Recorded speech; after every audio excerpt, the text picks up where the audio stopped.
Hello everyone, Priyanka stitching centre में आप लोग का स्वागत करती हूँ। तो आज मैं आप लोगों को बहुत ही इजी मेथड से कटोरी ब्लाउज की कटिंग शेयर करूँगी, वो भी पुरानी मापी को रख के कैसे आप कटिंग करोगे। मतलब कोई मेजरमेंट आप नहीं लोगे, बिना कुछ किए ही आपको इसमें कटिंग करने को सीखने को मिलेगा। तो ये कुछ इस तरह से मेन फैब्रिक है और अस्तर हमने ले लिया है। तो अस्तर को पहले हमें खोल के अच्छे से सेट कर लेना है इस तरह से। और आप चाहें तो सीधा मतलब लंबाई में ऐसे ही रख सकते हैं, पर मुझे अस्तर को वेस्ट नहीं करना है। आपको भी यही टिप्स देती हूँ कि आप भी इस तरह से कटिंग कीजिए। तो देखिए इस तरह से मैंने खोल के अस्तर को पहले डबल फोल्ड कर लिया है और उसके बाद जो है ना, आपको दिख ही रहा होगा किस तरह से मैंने सेट किया है। उसके बाद आपको चेस्ट का चौथा भाग प्लस 2 इंच मार्जिन ले लेना है।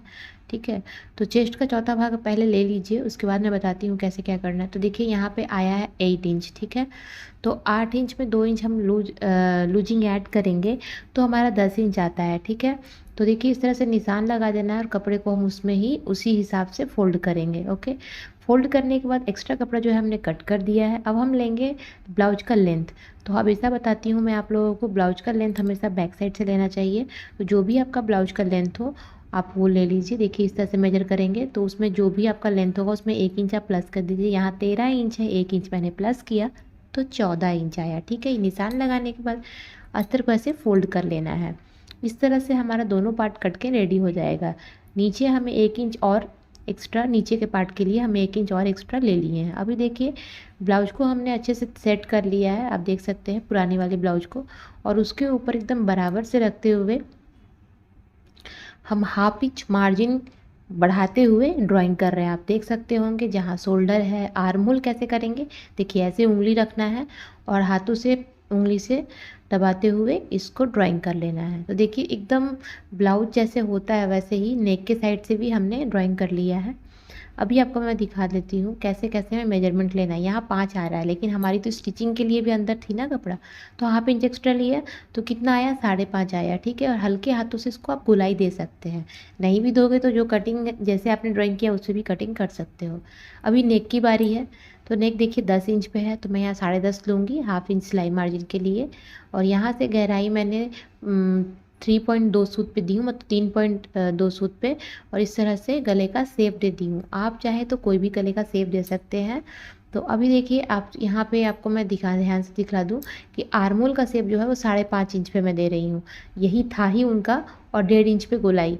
तो ये सब चीज़ जो है ना आप पुराने ब्लाउज से आराम से सीख सकते हैं। अभी मैं आपको मेजरमेंट दिखा रही हूँ। ये जो स्लीव लगने के बाद से जो गले का बचता है ना, वो कितना होना चाहिए। देखिए यहाँ रेडी में 3.25 आ रहा है और यहाँ मेरा कितना है, तो देखिए हाफ इंच स्टिच करने के बाद 3.25 रेडी हो जाएगा। यानी हमारा जो मेजरमेंट हमने लिया है एकदम पक्का मेजरमेंट है, कुछ भी गलत नहीं है। अभी देखिए यहाँ से भी माप के दिखा रही हूँ, जितना है उससे 1 इंच ज़्यादा होना चाहिए। देखिए 9 इंच है, वहाँ 8 इंच रेडी था, तो एकदम परफेक्ट है। अभी आर्मोल भी आपको चेक कर देती हूँ। देखिए आर्मोल वहाँ पे 6.5 आया है। ठीक है, तो देखिए यहाँ पे हाफ इंच अगर हम सिलाई मार्जिन हटा देते हैं तो देखिए 6.5 पे रेडी हो रहा है, एकदम परफेक्ट है। तो कहीं भी कोई दिक्कत नहीं होगी। जो बिगिनर्स हैं वो इस तरह से कटिंग कर सकते हैं। अगर उन्हें फॉर्मूला समझ में नहीं आता है तो पुराने ब्लाउज को अच्छे से सेट करके अगर फोल्ड करके रखते हैं तो आपको एकदम समझ में आएगा। अब देखिए वो तो हो गया, लेकिन आप लोग को प्रूफ भी करना होगा ना। तो देखिए प्रूफ भी कर दे रही हूँ। चेस्ट का देखिए मैंने माप निकाला, 8 आया है, वहीं 32 है। कमर यहाँ पे 24.5 है। ठीक है, तो देखिए चेस्ट का चौथा भाग मैंने माप के दिखा दिया, 8 इंच पे ठीक है निशान। अभी कमर को कैसे करना है, 24 इंच जो भी आया है उसका आप इस तरह से इंची टेप में 4 फोल्ड लगाइए तो 6.1 सूत आया है। तो देखिए निशान आप लोग को मैं इसीलिए दिखा रही हूँ ताकि आप ये मत सोचना कि कुछ गड़बड़ सिखा रही हूँ। एकदम परफेक्ट सिखाती हूँ आप लोगों को, ताकि आप लोगों को कोई प्रॉब्लम ना हो। और इस तरह से 1 इंच टक्स के लिए और एक्स्ट्रा जो भी आपको मार्जिन लेना है ले सकते हैं। बाकी अब हम कटिंग कर देते हैं। तो मैं कभी भी आप लोगों को गलती चीज़ नहीं सिखाऊंगी, एकदम परफेक्ट सिखाती हूँ ताकि आप लोग भी अच्छा कुछ सीखें, है ना। तो देखिए इस तरह से हमारे दोनों पार्ट्स रेडी हो गए, मतलब कि बैक पार्ट रेडी हो गया। हम दोनों को अलग कर लिए हैं। बैक पार्ट ये है हमारा, फ्रंट पार्ट वो है। गलती ना करें आप लोग इस कटिंग में। और गले के लिए देखिए मैं थोड़ा सा मटके गला का शेप दे रही हूँ, इसलिए मैंने फिर से शेप ड्राइंग करके इसे अब गले की भी कटिंग कर लेंगे। बहुत ही सुंदर सा ये कटिंग होता है और बहुत ही अच्छा फिनिशिंग भी आता है। तो देखिए कुछ इस तरह से कटिंग हो गई है। बहुत ही इजी तरीका है गाइस, आप ये फॉलो करना। तो आप देख सकते हैं 3 इंच मुझे नीचे चाहिए रेडी। तो स्टिच होने के बाद 3 इंच रेडी हो जाएगा। अब हम करेंगे फ्रंट पार्ट की ड्राफ्टिंग। तो 1 इंच हमने ऑलरेडी प्लस कर लिया है, तो 4 इंच हमने यहाँ बेल्ट के लिए निशान लगा दिया है। और निशान लगाने के बाद ये जो हमारा साइड में जो एस हम ऐड करते हैं ना कटोरी को जिसके संग स्टिच करते हैं, उसके लिए हमने थोड़ा सा उठा दिया है। और उस सामने की साइड से 1 इंच हमने ऊपर करके नौके का शेप दिया। और नेक में हम 2 इंच माइनस करेंगे। नेक की लंबाई आप जितना भी डीप रख सकते हैं, जैसे कि मैंने यहाँ 5 इंच पे रखा तो मुझे यहाँ कम लग रहा था, तो मैं इसको और बढ़ा दूँगी। मैं इसको 6 इंच पे करूँगी और इस तरह से नेक की शेप दे दूँगी, ठीक है। उसके बाद देखिए यहाँ पे हमें चेस्ट के लिए मार्जिन करना है, तो मार्जिन के लिए सामने पहले हम हुक आई के लिए मार्जिन 1/2 इंच लेने के बाद 8 इंच पे हमने निशान लगा के सीधा कर दिया है। देखिए मैं ज़्यादा कोई माप वाप नहीं कर रही हूँ, बहुत ईजी तरीके से आप लोग को शेयर कर रही हूँ। फ्रंट आर्म होल का शेप भी हमने दे दिया 1/2 इंच की तरह, ठीक है। अभी हमें कटोरी का माप निकालना है, तो जो भी आपका चेस्ट भाग होता है उसका आपको 6 से डिवाइड करना होता है। यहाँ गलती से मैंने 5 लिख दिया है, ठीक है। तो हम जब करेंगे ना तो 5.4 आता है, ठीक है। तो हमें जो मेन आया ना पॉइंट के बाद वाला कोई नहीं लेना चाहिए, ठीक है नंबर। तो हमारा तो 5 आ रहा है, लेकिन हमने जब कटोरी ब्लाउज का मेजरमेंट लिया पुराने ब्लाउज में, उसमें 4.5 से 4.25 के बीच में है, तो हम वही मेजरमेंट ले करके ऊपर से गले के पास से 1 इंच माइनस करते हुए और गले का शेप दे दिया, ठीक है। अभी हम टक्स निकाल लिए। जो भी हमारे ब्लाउज का टक्स पॉइंट हो ज़रूर मेजर कीजिए, नहीं तो आपकी जो चोली है ऊपर चल जाएगी। और या फिर मैंने आप लोगों को पहले भी बताया है कि जैसे हमारा जो भी चेस्ट साइज होता है उसका आप 4th हिस्सा करके उसमें 1 इंच प्लस कर दीजिएगा तो भी हो जाएगा। और ये कटिंग से आप डबल कटोरी की कटिंग भी कर सकते हैं, जैसे मैंने आपको दिखाया। टक्स पॉइंट जैसे आए वहाँ से डिवाइड कर दीजिए, ठीक है। अभी देखिए मैंने साइड का भी मेजरमेंट लिया, तो मेरा यहाँ पे काफ़ी ज़्यादा हो रहा है। काफ़ी ज़्यादा मतलब 1/2 इंच ज़्यादा हो रहा है। तो देखिए बेल्ट का मेजरमेंट वहाँ 3.5 है और यहाँ मैंने 4 ही लिया, यानी 1/2 इंच और ज़्यादा लेना होगा। तो देखिए 1/2 इंच के लिए मैंने 1/2 इंच बढ़ा के ड्राइंग कर दिया। अभी कोई दिक्कत नहीं होगी। तो ये सब छोटी छोटी चीज़ें जो आप लोग गलती कर देते हैं और बहुत घबरा जाते हैं, इसकी वजह से ब्लाउज में आप लोग की गलती हो जाती है, तो वो मत कीजिए। और देखिए फिर से मैंने टक्स पॉइंट्स को ध्यान में उसको फिर से मेजर करके दिखा दिया आप लोगों को। तो इस तरह की छोटी बड़ी गलतियाँ आप लोग ना करें, एकदम डरे भी नहीं, बहुत ही आराम से। इतनी सी तो चूक होती है तो उसे भी हम ठीक कर सकते हैं। तो देखिए इस तरह से हम कटिंग कर लेंगे।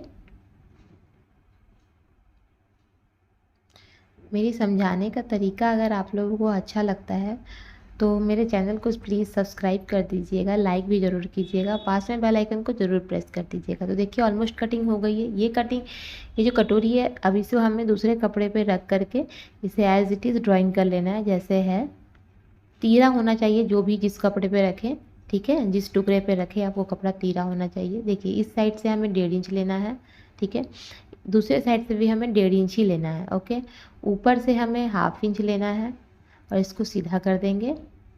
और इस साइड से भी 1/2 इंच ले करके हल्के हाथों से गोलाई का निशान लगा देंगे, ओके। अभी देखिए इस दोनों छोर से मेजरमेंट करने के बाद इसका हम मिडिल पॉइंट निकालेंगे। सेंटर निकालने के बाद निशान लगाएंगे और वहाँ से हमें 1.5 इंच नीचे की ओर मेजर करना है। देखिए इस तरह से करने के बाद निशानों को हम मिला देंगे तिरछा करते हुए। तो हमारा जो परफेक्ट कटोरी का शेप है रेडी हो गया है। अब हम इसकी कटिंग कर देंगे। तो मैं सोचती हूँ और चाहती भी हूँ कि आप लोगों को एकदम से इजी मेथड में आप लोगों को फुल फिनिशिंग में ब्लाउज की कटिंग स्टिचिंग शेयर करूँ और आप लोग कुछ सीखें।